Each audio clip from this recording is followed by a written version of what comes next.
मी आता कलेक्टरला फोन करून माहिती घेतली तर आपण जे मृत झालेले आहेत त्यांना आपण जवळपास 3 लाखाची मदत आपण त्या ठिकाणी करणार आहोत आणि जी घरं कोसळलेली आहेत त्यांना आपण कलेक्टरच्या माध्यमातून घरं बांधण्याची किंवा त्याचं जे पैसे असतील ते देण्याचं आपण काम ह्या ठिकाणी करणार आहोत. मुंबईच्या महापौर रितू तावडे या आपल्या सोबत आहेत. साकीनाकेच्या दुर्घटना ठिकाणी त्यांनी भेट दिलेली आहे. काय नेमकी परिस्थिती आहे ही आपण जाणून घेऊयात.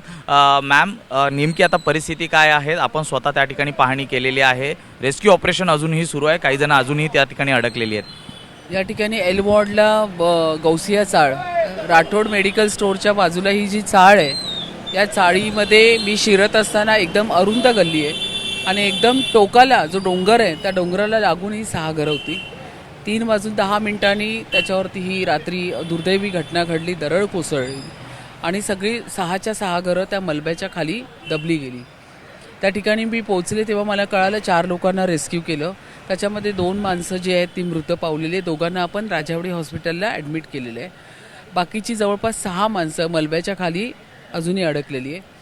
मी त्या ठिकाणी पाहणी केली, तिथे मी उभी होती. मी पाहिलं त्या ठिकाणी अतिशय अरुंद गल्ली आहे.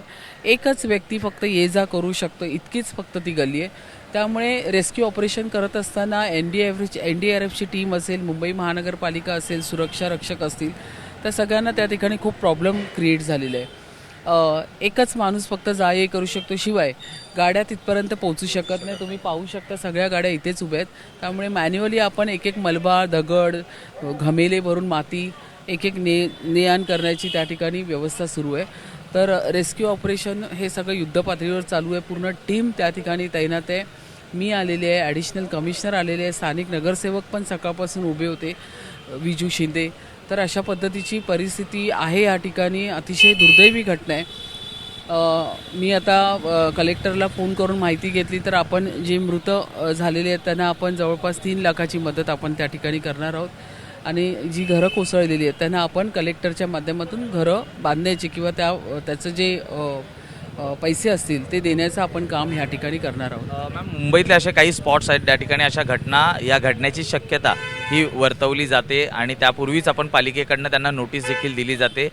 या लोकांना देखील नोटिसा देण्यात आल्या होत्या का? आणि सर्वात महत्त्वाचं म्हणजे अशा घटना पुन्हा होऊ नयेत यासाठी त्यांच्या पुनर्वसनासंदर्भात काही ठोस निर्णय BMC कडनं घेतला जाणार? सगळ्यांना त्या ठिकाणी नोटीस देण्यात आल्या होत्या. जे मी माहिती एल वॉर्डमधून घेतली त्या ठिकाणी आपण बोर्ड सुद्धा लावले होते, हे डेंजर झोन आहे आणि त्या ठिकाणची घरं तुम्ही रिकामी करा लवकरात लवकर, तुम्हाला आम्ही दुसरी व्यवस्था देतो. परंतु ही सर्व कामं आपण करत असताना, कारण घाटकोपर हे माझं कार्यक्षेत्र असल्यामुळे घाटकोपर, एल वॉर्ड या ठिकाणी बरंच माझं काम आहे. काही वेळा लोक ऐकतात, काही वेळा लोक ऐकत नाही. आपल्याला खूप त्यांच्यासाठी प्रबोधन करावं लागतं, खूप अवेअरनेस कॅम्प घ्यावे लागतात. परंतु शेवटपर्यंत काही लोक अतिशय म्हणजे तटस्थ राहतात आपल्या भूमिकेवर, शेवटपर्यंत ऐकायला मागत नाही. तर ही जी दुर्दैवी घटना घडलेली आहे, पण आपण त्यांना वारंवार नोटीस आणि बोर्ड, त्या ठिकाणी विजेंद्र शिंदे इकडचे स्थानिक नगरसेवक आहेत, त्यांच्याशी मी बोलल्यावर कळालं की मॅडम आपण त्यांना नोटीस दिल्या होत्या, आपण तिथे बोर्ड लावले होते, तरी लोक हटायला तयार नव्हती. ही पण वस्तुस्थिती आहे.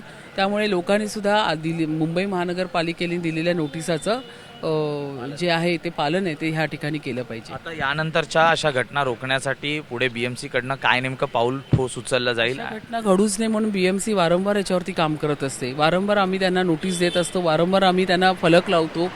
फक्त एवढंच माझं म्हणणं आहे की मुंबई महानगरपालिकेने जेव्हा जेव्हा तुम्हाला कुठल्याही गोष्टीचं आव्हान केलं तेव्हा मात्र तुम्ही त्याचं पालन केलं पाहिजे, ही मी लोकांना नम्र विनंती करते.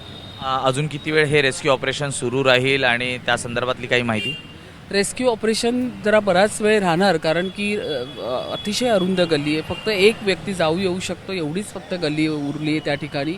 मी सुद्धा काही काळ त्या ठिकाणी उभी होती, पण माझ्यामुळे पण अडचण होऊ नये म्हणून मलाही तिथून थोडंसं पुढे निघावं लागलं.